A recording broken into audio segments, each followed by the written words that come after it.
Our Bible study today is on Matthew chapter 2, beginning at verse 1. Let us pray. Heavenly Father, we thank you for Matthew's gospel as he proclaims the truth of Jesus Christ, gives us the background of Jesus as the fulfillment of the Old Testament prophecies, and how we might better know your love for us through sending your Son to take away our sin. Bless our study in the name of Jesus. Amen. Okay, so we had finished last couple of weeks with the introduction to Matthew. He started out with a genealogy of all things, right? And so Matthew was the tax collector. He was called by Jesus to be his disciple, and most likely Matthew was written before the fall of Jerusalem because of the way that he mentions the things in the temple as if they're still happening. He doesn't mention anything about the fall of Jerusalem. And so it was probably written in the mid to early 60s. And so the first chapter was a way for Matthew, as a Jewish believer in the Christ, to proclaim to other Jewish people, his main audience, right, to teach them about how Jesus fulfilled the Old Testament prophecies, to show that he really was the Christ. And the word Christ, is the Greek word for the Hebrew word Mashiach, which is Messiah, and Messiah simply means anointed one or chosen one. So Jesus is the chosen one the Old Testament proclaimed, but not all the Jewish people believed it, right? So Matthew is like saying, well, this is how we know that Jesus is the appointed or chosen Messiah by God the Father. And so we started out with the genealogy. In 2 Samuel 7, God made a promise to David that he would have a descendant who would rule on his throne forever. So that was one of the covenants. There's 4 great covenants in the Old Testament. So God's covenant with David was, I think it's the fourth of the 4 covenants in the Old Testament. And so this genealogy starts out with, even though it starts out with Abraham, because he's the father of the Jewish people, the very first thing he says in chapter 1, verse 1 is the record of the genealogy of Jesus Christ, the son of David, the son of Abraham. So he wants to connect Jesus to those 2 great people. God made a promise to Abraham that through his seed, all people would be saved, right? And so notice it says seed, not seeds. It's not talking about all the descendants of Abraham, but a specific one, a singular one. And so in the book of Galatians, it tells us that seed, singular, referred to Jesus. So Jesus is the son of Abraham, because he's the one that God promised through Abraham's line who would save the world, and the one that God promised to David in 2 Samuel 7, that would be the one who would rule forever. And then, of course, he goes through all of the other, the genealogical sections from Abraham through Joseph. And of course, Joseph, it doesn't say that he is the father of Jesus. It says that he was the husband of Mary. So he, by acknowledging Jesus, in essence, adopted him. And so Jesus has the legal lineage of David through his guardian, Joseph, but biologically through Mary, who also was in the lineage of David. So that's where we left off last week, and the birth of Jesus, where we talked about how Joseph found out that his betrothed wife was pregnant, and in the Jewish culture, when you got engaged, it was basically the first step of the marriage process, and the only way to separate after an engagement was through divorce. So even though they had not slept together, he couldn't break off the engagement without divorcing her, because, like I said, in the Jewish way, that the engagement was the first step of the marriage. And then when you bring the wife to your home, that's when that's the day of the marriage. You bring her to your home, and then you live together as husband and wife after the marriage ceremony. And so he was deciding not to bring her home because obviously he thought she had been unfaithful. But then the Holy Spirit speaks to him, and the angel appears to him in a dream and tells him that she'll give birth to the Son of God, and to tell him to name him Jesus. And that was unusual because in the Jewish culture, you usually name your son after either somebody in your family or yourself. So he would have been called like Joseph II, or maybe Joseph would have named him after his father, which was, let's see, in the list here, Jacob, right? Jacob's the father of Joseph, so he could have called his son Jacob. But the angel said call him Jesus, because the word Jesus in Hebrew, Yahshua, means Yahweh saves, or God saves. And so Jesus' name doesn't just show that he's going to save people, but he is Yahweh who saves the people. So he is the fulfillment of the prophecy of Isaiah chapter 7 that says that the Messiah will be called Emmanuel, which means God with us. Okay, so it's interesting. He starts off with the genealogy because talking to Jewish people, that's a good way of connecting the Messiah to Jesus. And then he talks about how Joseph, who wasn't the father, made sure that he married Mary because of this miraculous proclamation. And then we get to an even stranger thing in chapter 2. Of all the things that you would start with when you're talking about Jesus, he starts about the Magi.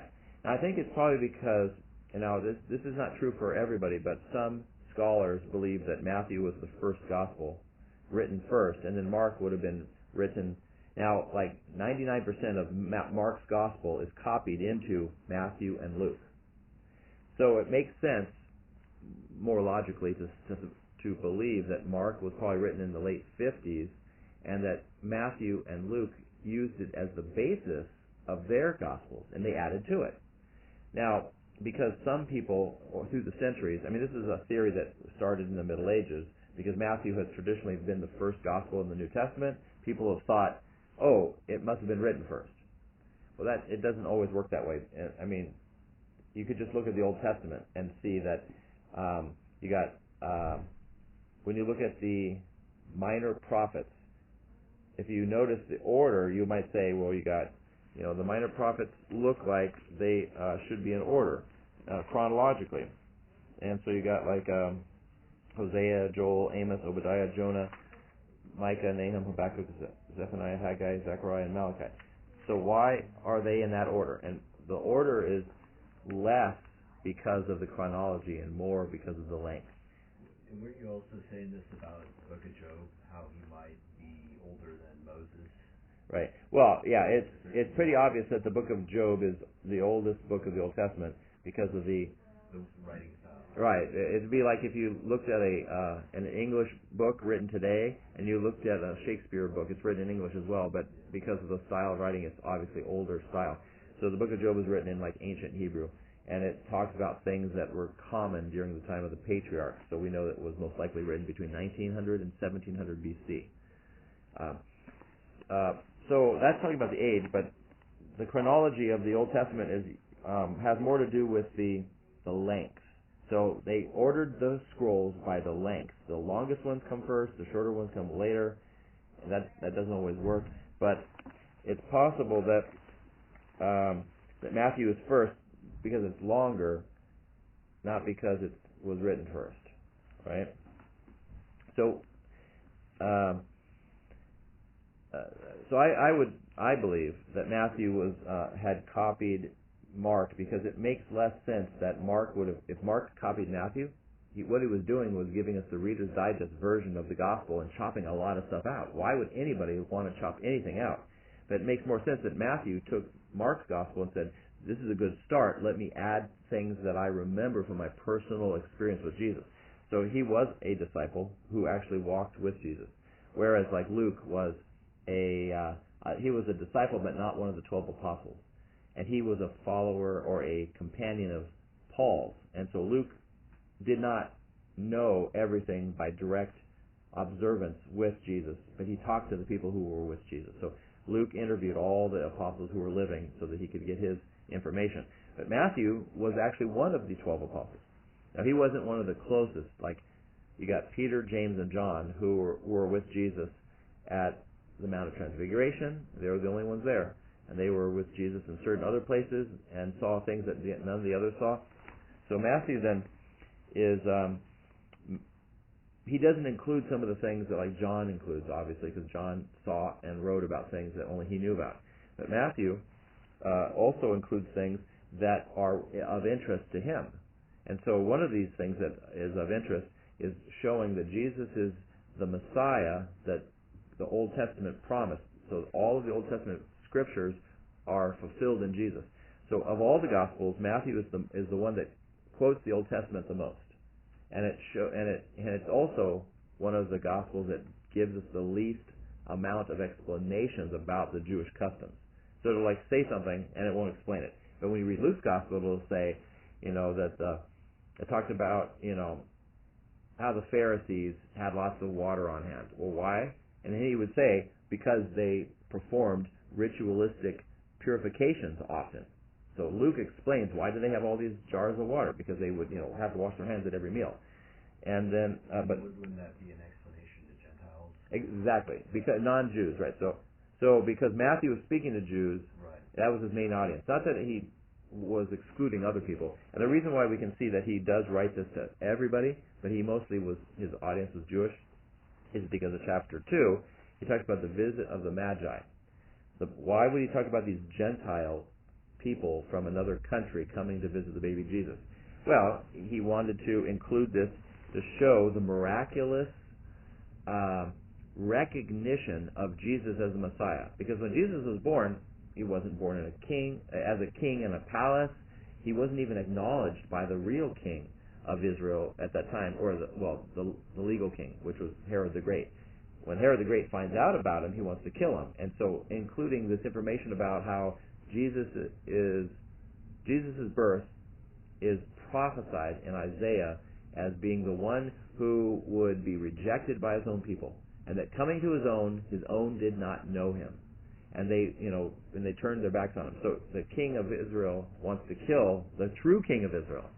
And that's what chapter 2 is about. And the Magi were Zoroastrians?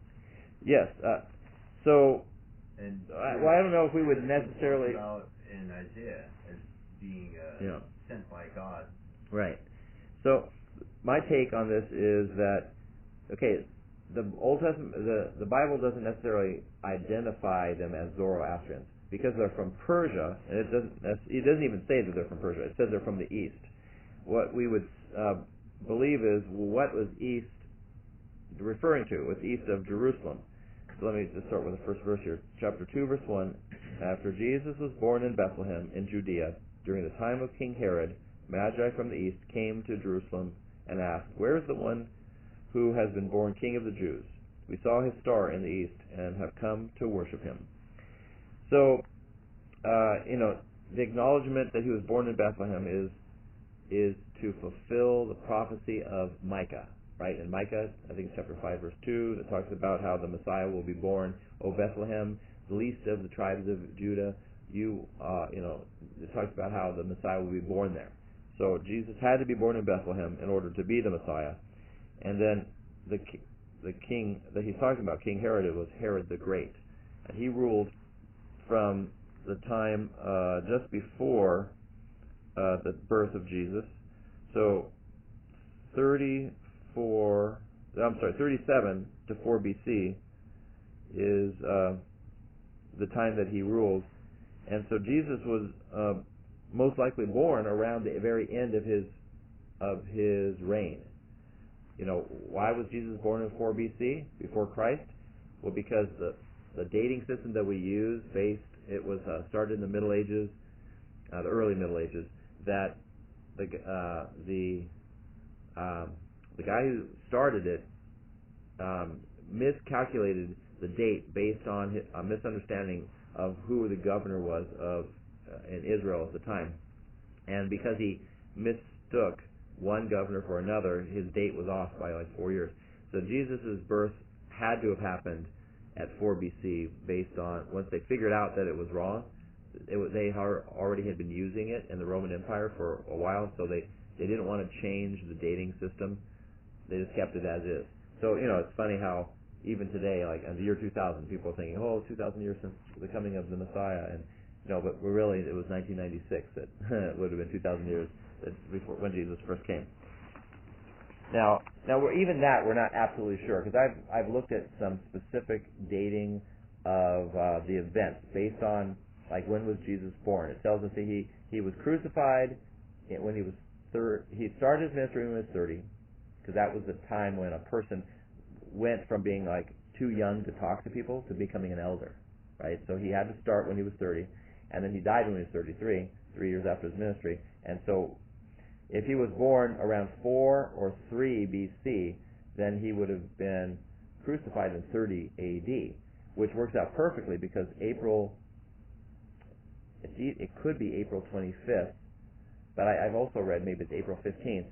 There is a Friday that falls in April where there was a full moon, and it tells us that after Jesus' death, there was a blood moon, right? So that night, the full moon would have risen as a blood moon, and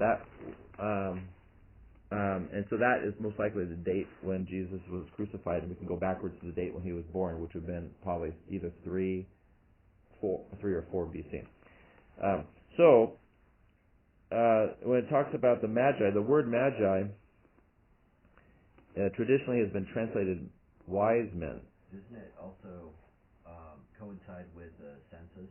Mm-hmm. Right. So they had to go back to Bethlehem for the census, and where they were able to backtrack it to 4 BC. Exactly. Now, well, actually, one of the problems with that is that that's in Luke's gospel, and Luke mentions terms and names that were not identified by scholars until the 19th century. There was some German scholars in the 1800s who claimed that because there was no evidence of some of the names of the rulers at the time that in any books outside the Bible, and there was no evidence of a census, that they thought that Luke had made it up, so it was just myth. But then in the 19th century, they discovered some inscriptions, like the word Pontius Pilate. Before the 19th century, there was no physical evidence outside the Bible of a person named Pontius Pilate. And then in the 19th century, they actually found a carved plaque from the temple. It was on the top of the temple. The Romans destroyed it in 70 AD, so it had like toppled and was buried under rubble.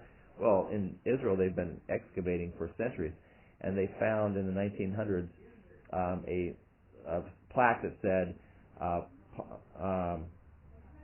said Pontius Pilate's messenger speaks from this point.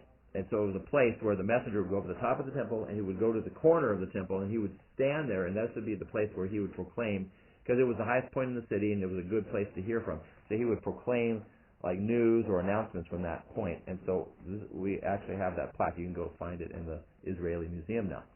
So we know that Pontius Pilate is a real person, and all of these things have been found to be true through archaeology. It's interesting that Matthew never mentions that about the census, but that's why Luke does mention it. He recognized that to make sure that the Gentile audience he was writing to saw that Jesus came into real history, and we want to make sure that we acknowledge that Jesus wasn't just made up. So he gives us details about the history at the time that, again, some of them have been lost in time, but archaeologists have been able to discover that everything that Luke said was true. Nothing in archaeology has ever disproved the Bible. There's some questions about whether or not some things are true just because we haven't found them yet, but every time something is being found, it proves the Bible to be true.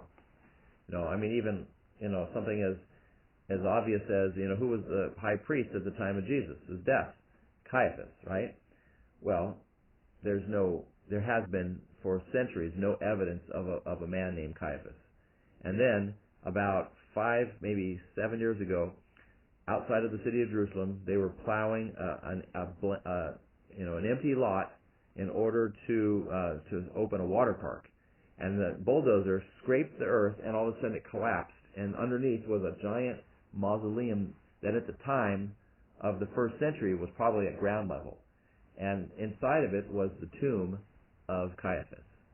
And everything in there said, this is Caiaphas, he's the high priest. It had all kinds of things from the first temple, from the first century temple that is, that showed that he was the high priest. And so there's no doubt that this was the true person who had put Jesus on trial. So we have all kinds of amazing things that keep showing up.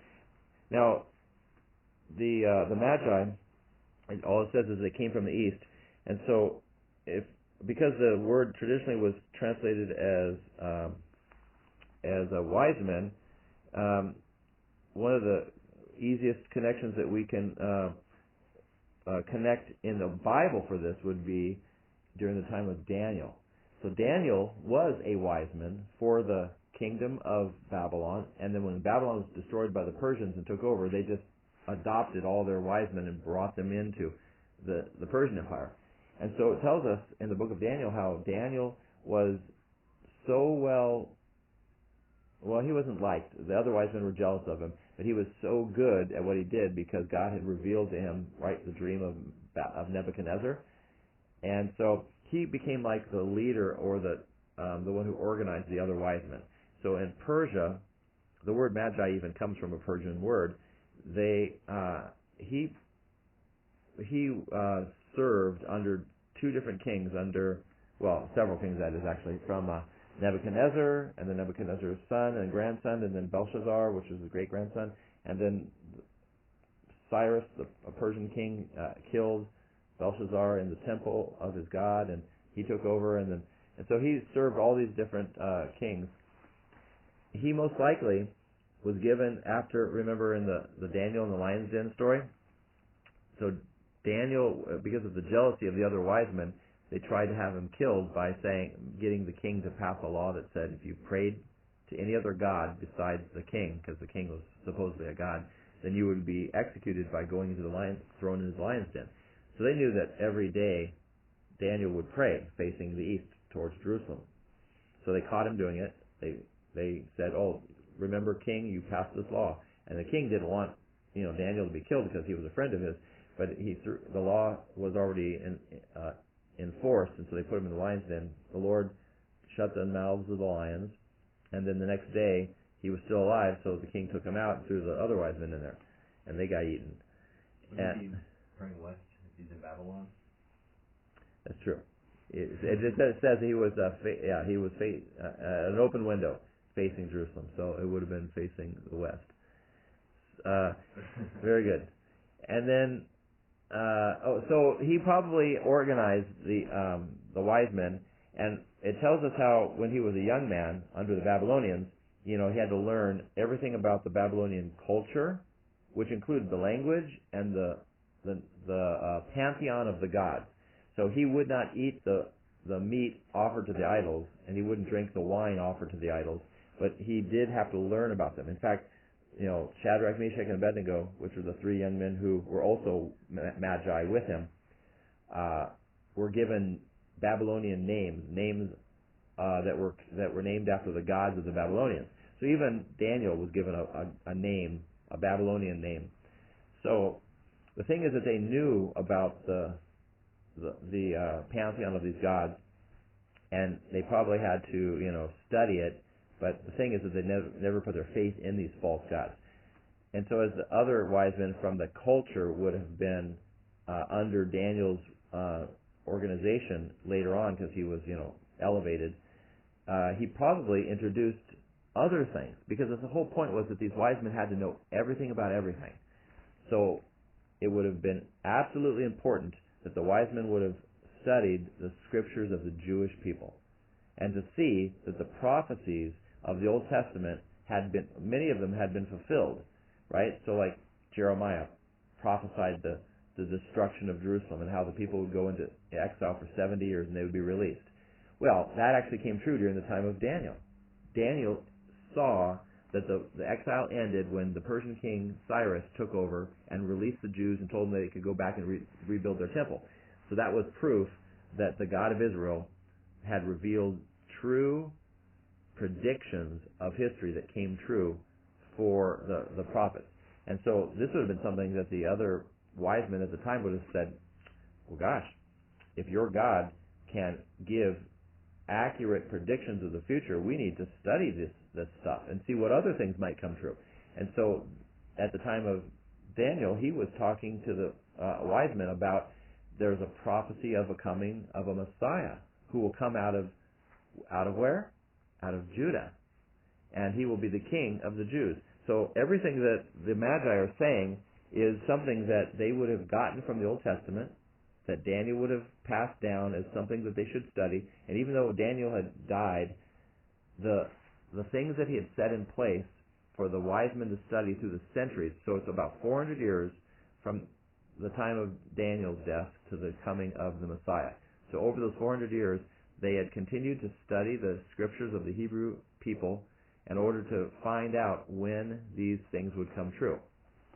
And since the Magi also studied things like the stars and the other things, you might say, well, astrology doesn't sound like the type of thing that is, there's no truth in astrology.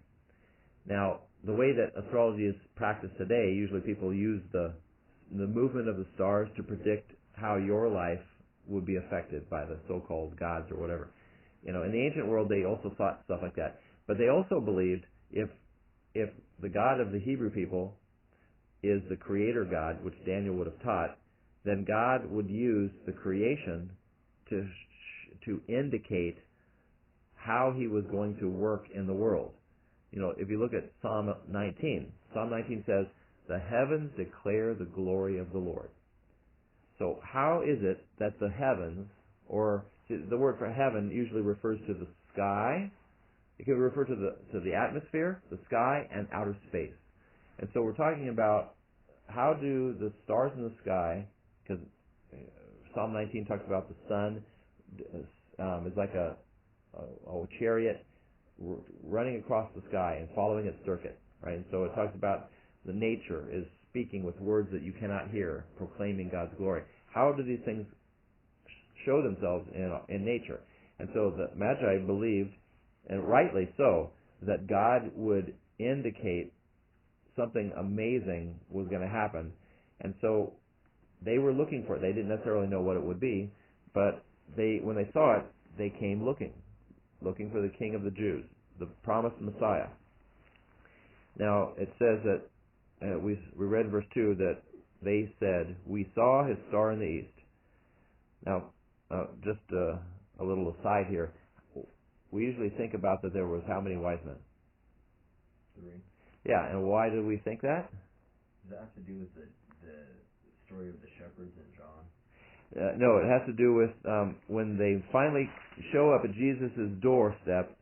In verse 11, it says, "They opened their treasures and they presented him with gifts of gold and of incense and of myrrh." So how many gifts did they give? 3. So there must have been 3 wise men. Well, this is just conjecture, and that is just, it's tradition. But there's no reason to believe that there was only 3. There could have been 1, but most likely there was many of them. And so those are the 3 types of gifts that they brought, but there could have been a lot more of them. All we know is that there was several of the wise men, and this whole idea of 3 wise men is based on the number of gifts, not something in the text. The text doesn't tell us how many of them there were. What I found interesting was I went to Spain, and there they had, instead of a Santa Claus, they had 3 magic little treats and tell them what they wanted for Christmas. Oh yeah, interesting how different cultures have adopted different parts of the Christmas story. So yeah, the idea of having the Magi, this is these are Gentiles who were interested in the Hebrew scriptures, who were looking for a sign in the sky, and their idea of astrology is that the movements of the stars and the planets indicated a spiritual reality and something happening on earth. So what would they have seen? Well, it says we saw his star in the east. Why did they say his star? Okay, first of all, it most likely was that the signs of the zodiac usually have, and that's why we would say that most likely they had some kind of Zoroastrian connection, because the signs of the zodiac originated with them. But I think that the constellations, the names of the constellations actually go back even further in history. And how do we know that? The book of Job mentions the Pleiades, which is a constellation, like in Orion's belt or something. So how in the world does something that was written back in the 1700s BC know something like this? It just goes to show that the ancient people were actually smarter than we think they are. Today, our modern society is very arrogant, thinking that we are so evolved, that we know something. Most likely, humans have always been smart, smarter than we think they are, but a lot of stuff that was known in the past has been lost, right? I mean, you can go online on the internet and find technology from the ancient world that today we have no idea what it is or how it worked, right? So is that saying that something that was known in the past has been lost? Most likely. So going back to the whole idea of the Magi, what did they see? When I said, they said his star. So what was the symbol of the Jewish people? What animal would be the symbol of the Jewish people? You can think about each of the tribes. Lion. That's right. Each of the tribes had an animal as a symbol, and so the symbol for Judah, which is the place, the Old Testament says that the Messiah will come from the tribe of Judah, and so the Lion of Judah was the symbol of Judah. So if you think about in the sky, is there a constellation that identifies with yeah, exactly. So the lion is symbolized by Leo, and so the constellation of Leo, there has to be a sign in that constellation which indicated that the king of Judah, the Lion of Judah, had been born. So and so we the different indications or beliefs about what this might have been, so first of all, the word star in the Greek can refer to not only stars but also for the planets, because what they called the planets at the time, they didn't necessarily know the difference between them. They actually called the planets wandering stars. So they saw a star. Now, some people believe it was a comet. Some people believe it might have been a supernova. And astronomers can actually, there's these special programs where you can wind back the sky back in history, because we can. It's all mathematics, right? I mean, you can see how the planets circle and how the stars move, and they are so accurate that you can wind it backwards. And so, in the first century, around 4 BC, were there any astronomical signs that we could indicate that people might have seen? Well, there was no comets at the time.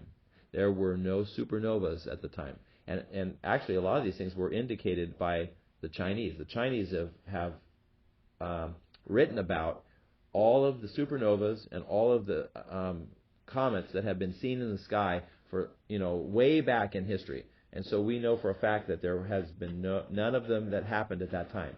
The only thing that fits a sign was what we might call it's called a conjunction. A conjunction is where you have planets that align so that when you're seeing them from Earth, they are looking like a single star. And this is what actually happened in around 3 BC is there was a triple conjunction. A conjunction of the planets Jupiter, Mars, and Venus. And those three overlaid on top of each other so that from the night sky it looked like a single star. And I had a question about that. Go ahead. Venus is called the morning star. Yeah. And in the Old Testament, they refer to the devil as the morning star. Oh, and in well, Revelations at the end, they refer to Jesus as the bright morning right, star. right. So the word Lucifer means can mean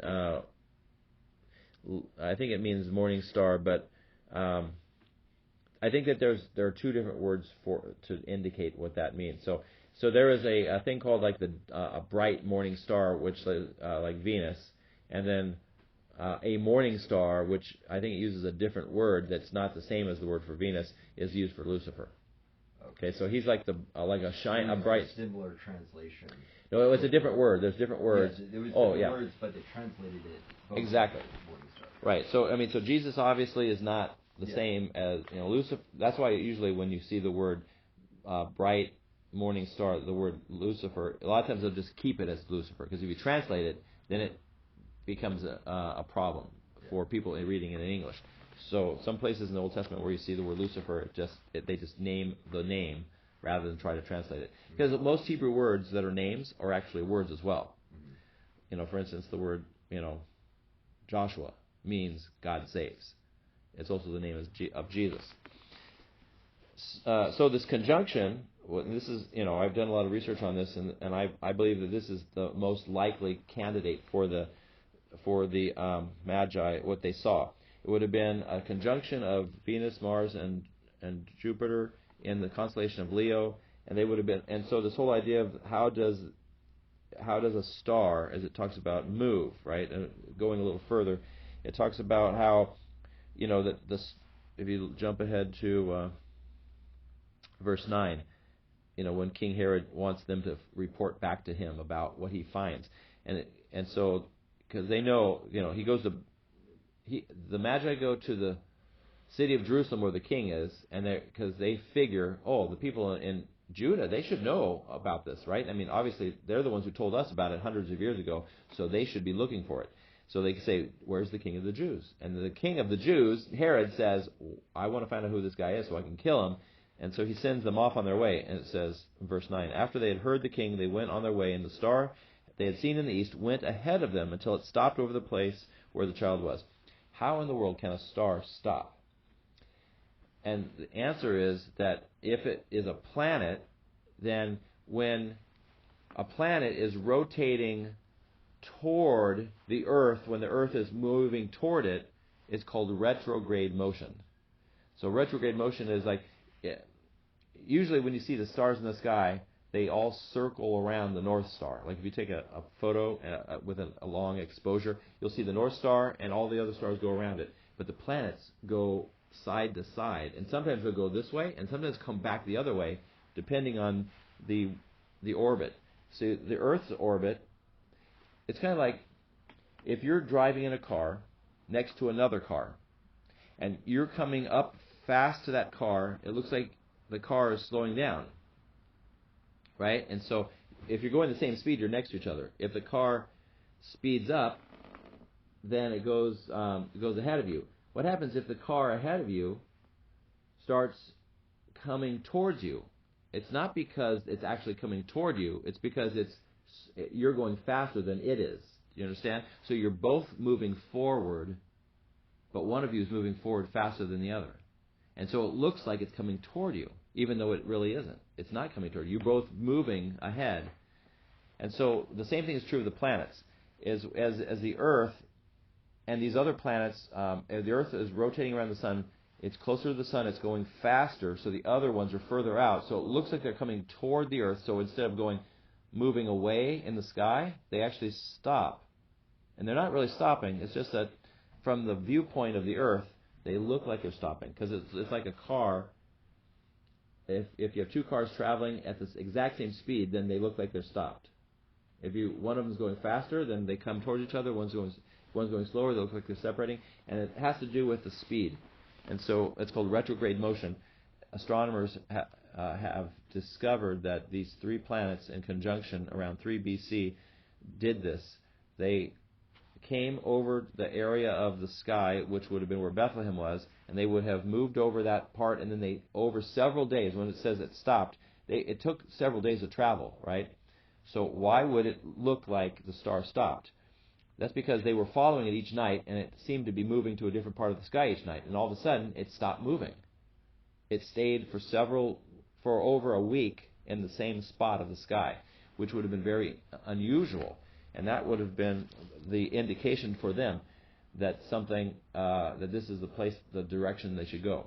So, I don't know. I mean, there's a very good book and a movie that was made about this. You can look it online, called The Bethlehem Star, BethlehemStar.com or something like that, and you can see all of the astronomical research that the person who did this, and I've read a lot of his work, astronomical research that shows how this is most likely what actually happened during the time of the Magi. Now, whether or not that's true, I think that all the indications, I think there's probably like a dozen things that are mentioned in the text that fit with that being the truth, the idea that these three planets. And partly is because what was the meaning of those three planets? The Jupiter being one of the planets in the cluster that came so close together that it looked like a single star, Jupiter is the king planet, right? So that's why they said we're looking for the king of the Jews. So the king planet in the constellation of Leo means that's the king of the Jews. And then the Venus could indicate Virgo, the Virgin, and so who is it that's giving birth? The Virgin gives birth. Isaiah chapter 7, verse 11, that the Virgin will conceive and give birth to a son, and he will be called Emmanuel. So there's another indication of who this is. The king, born of the Virgin. And then Mars is the planet that represents what? The god of war. Very good. And so, again, for these pagan, secular magi, they're using what their knowledge of the sky is and their indication of the meanings of these planets to give meaning to what God was trying to say. So this is a king who is born of the Virgin who will go to war. Now, who is he going to war against? Against the devil, right? Now, the thing is that the Jewish people at the time thought that Jesus would go to war against the Romans, not against the devil. So they're thinking very limited. Because if Jesus only conquers the physical enemies of God's people, then once they're gone, another country will come in to take their place. I mean, throughout the history of the people of Israel, you had the Egyptians put them under submission. And then you had the Assyrians. And then you had the Babylonians. And you had the Persians. And you had the Greeks. And you had the Romans. So if Jesus was just going to get rid of the Romans, then another group would come in after them. So Jesus is going to war against the enemy of God's people was a spiritual warfare, not just a physical warfare. So he came to fight against Satan, sin, and death. And that's what he did as he conquered those on the cross. So I think that here back in Matthew 2, verse 2, they looked for the star in the east. They knew that this had to do with the Messiah of the Jewish people, and they believed that if this is the Son of the living God, because Daniel talks about in Daniel 7 how one like a son of man stood before the throne of God and he was worshipped. And who was that? It had to be the second person of the Trinity. In Daniel chapter 7, verse 13 to 14 is a vision of Christ. Before Jesus came, Daniel had seen him. And he talks about him and talks about in chapter 9 of Daniel about how long it will be until the Messiah shows up. And it actually talks about how there will be 70 weeks of sevens, which is 7 times 70 is 490 years. So 490 years from the time of Daniel, Jesus shows up, right? And so it's like a countdown clock. Okay, now going to verse 3, it says, when King Herod heard this, he was disturbed, and all Jerusalem with him. Now, why would all Jerusalem be disturbed with him? Well, Herod the Great was a very evil king. He was half Jewish and half Edomite. And as an Edomite, that means he was like, he wasn't, fully Jewish. The Jewish people didn't like him. They didn't appreciate what he did, and he was good at killing his enemies. Anybody who tried to, stand in his way, he killed. And he was called Herod the Great, not because he was a great king, but because he built a lot of stuff. So he rebuilt the temple. He spent like almost 40 years making the temple bigger and better than it was during the time of Solomon. So when you read John chapter 2, Jesus is walking through the temple with his disciples, and they're saying, look at how wonderful this beautiful temple is. And Jesus says, I tell you the truth. Tear down this temple, in 3 days I will rebuild it. And they're all, it took 40 years to build this. And so they're like not understanding what he's saying, because the word temple is the place where God's presence was. It was the house of God. Jesus is the true presence of God on earth, so he's the real temple. So it says in John chapter 2, what he really meant was his body. Tear down this temple, in 3 days I will rebuild it. Crucify Jesus, in 3 days he will rise from the dead.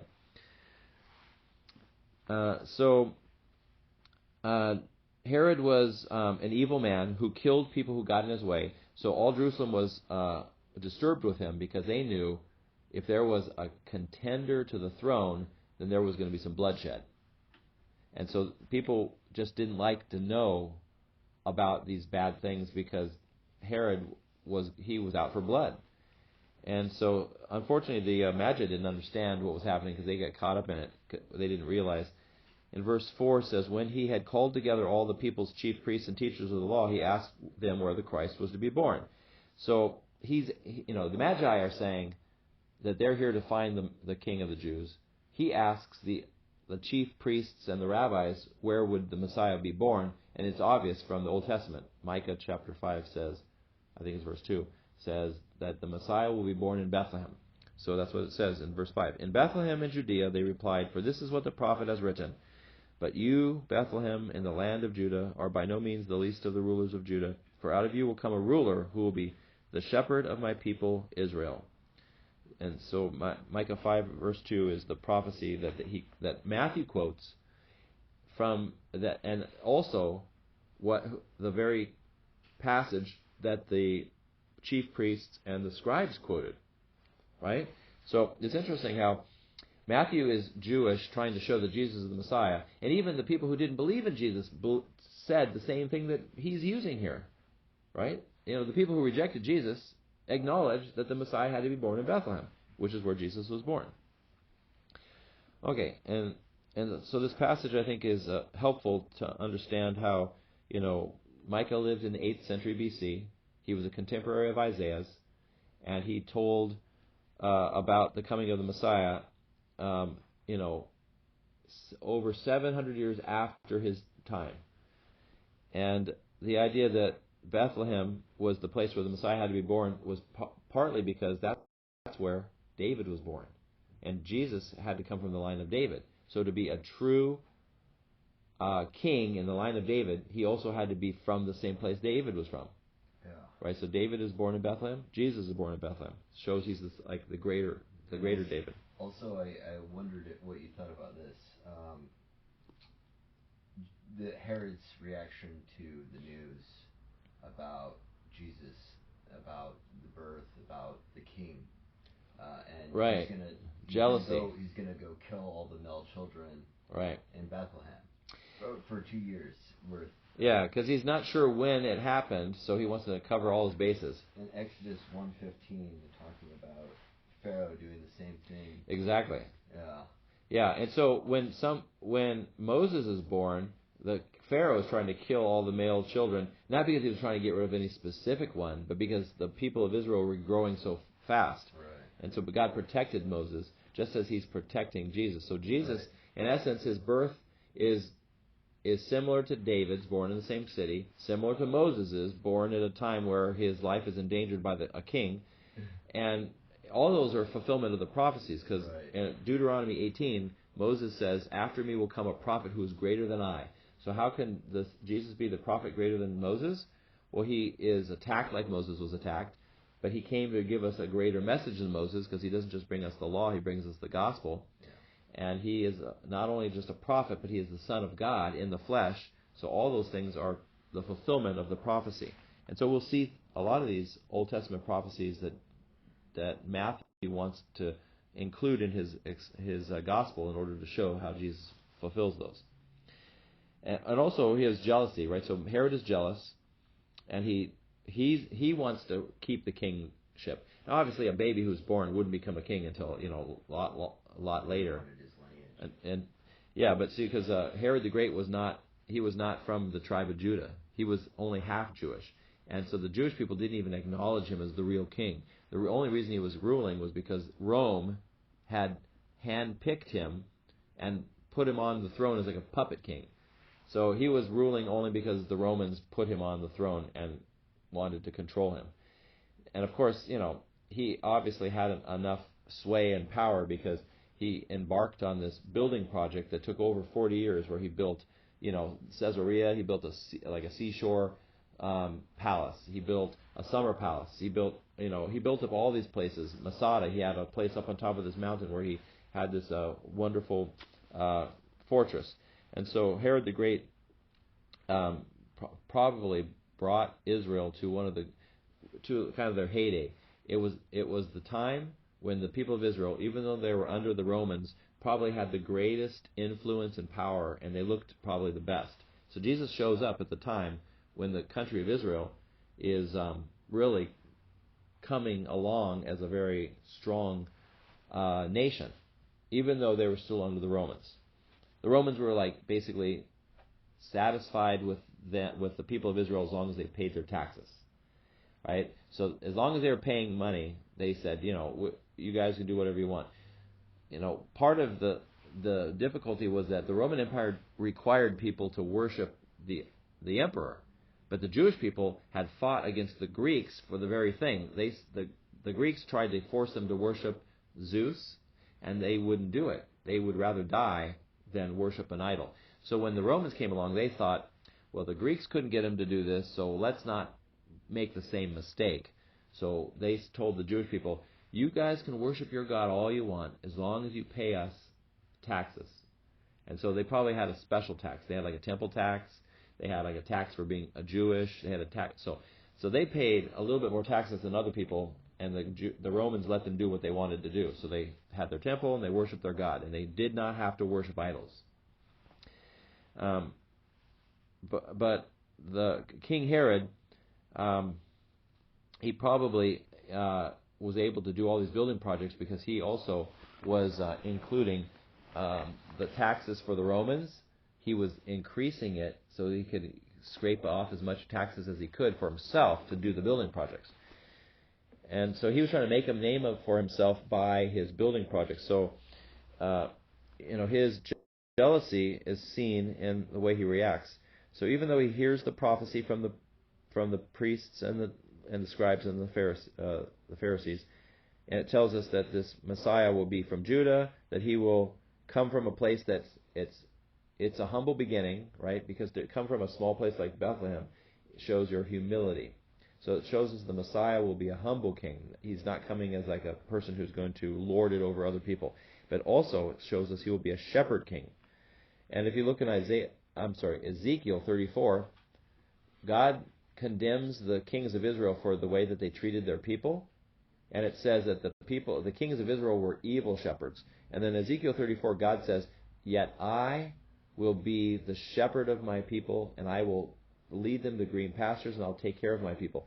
So God says that he himself will be the good shepherd.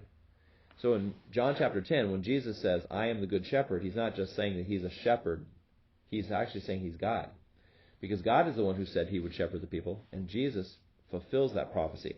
So part of this prophecy from Micah that says that the ruler will be the shepherd of my people Israel is not only that the person that is the Messiah will come to be a shepherd, but God indicates that he's the true shepherd, and if the Messiah is going to be a shepherd for the people, then that has to mean, for the fulfillment of the Scriptures, that the Messiah is not only from David's line, but he has to be God as well. So it's interesting how all these fit together here. Okay, so it's over. Let's see. We'll just go a couple more minutes. On verse 7, it says, Then Herod called the Magi secretly and found out the exact time when the star had appeared. Because the conjunction of the planets would not be as bright until they actually came on top of each other, that's why it talks about how would there be a time when the star appeared. It wasn't that it was a star, it was that just that the brightness of these three planets coming together was not seen until they were all on top of each other. And with a naked eye, it would have looked like a single star. So that's why they could actually indicate. Now, this conjunction actually lasted over several months, and eventually the stars started to drift apart so that they wouldn't be close to each other and they wouldn't look like a single star. So it took them a while to travel from Persia to Israel, and that's like a distance of over 500 miles. And so they would have traveled through probably across the Fertile Crescent, which is to the north, and then down along the coast, because you can't go straight across because there's the desert there, and it's too dangerous to cross through the desert. And so it probably took them several months to get there, and once they got there, they could see the way that the star was moving, which would have been the retrograde movement. So they tell Herod when they saw it, and he tells them a lie. He says, as soon as you find it, report to me so I too may go and worship him. Now he had no indication to worship him, as it tells us a little bit later.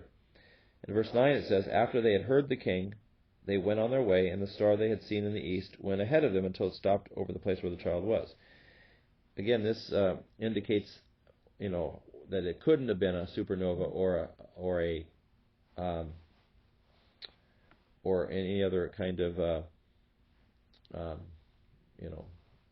astrological sign, like it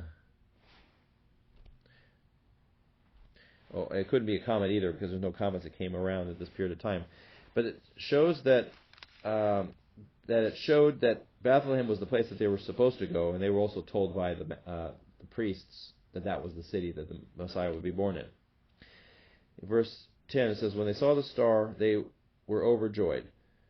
So, this indicates that Jesus is the king that they were looking for. And then in verse 11 it says, on coming to the house, they saw the child with his mother. Now, in Luke's gospel, it tells us that he was born in Bethlehem in a stable, but then it tells us here in Matthew that he was in a house. So what's happening here? Well, Matthew doesn't go into the details about where Jesus was born, it's just about when the Magi showed up. And to be in a house meant that they probably had moved to a permanent location. And since it took several months for the Magi to get there, it shows us that Jesus, after he was born, probably stayed in Bethlehem. It took a while to go through all the census stuff. Again, Luke is the one who tells us about the census, and they would have had to register, and they probably had to stay there for a while.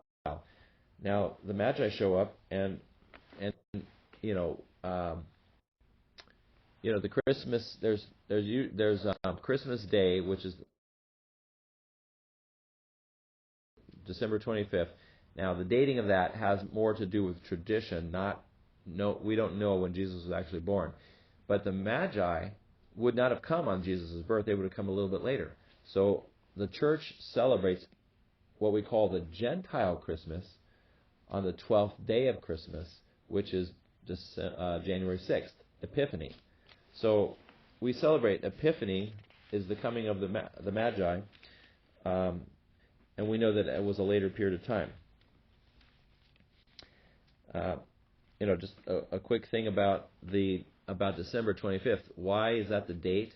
Some people say, Christians adopted the worship of the sun god and all kinds of crazy pagan false traditions. I mean, sure, there was a time where there was like the winter solstice, and then pagans worshipped all kinds of gods. But the dating of Christmas is most likely based on this belief of the early Christians that Jesus' conception and Jesus'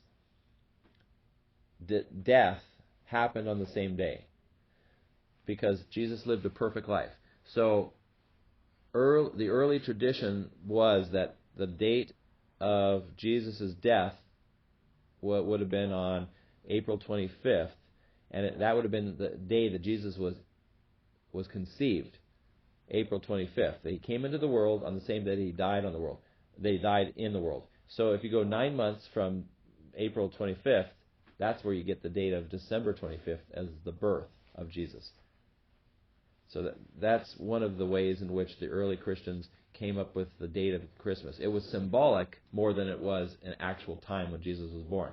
Because again, God wants to indicate how he works in the world. And there's a lot of symbols in the Old Testament, right? Like the number 12, which is the number of 3, which is the divine number, and the number 4, which is the number for the earth, because the four directions of the compass and stuff like that. So you've got 4 and 3, which is heaven and earth, and you multiply that and you get 12, and you get that number that indicates this fullness. So you had 12 tribes of Israel, the Old Testament believers. You have the 12 disciples that Jesus chooses as the New Testament believers.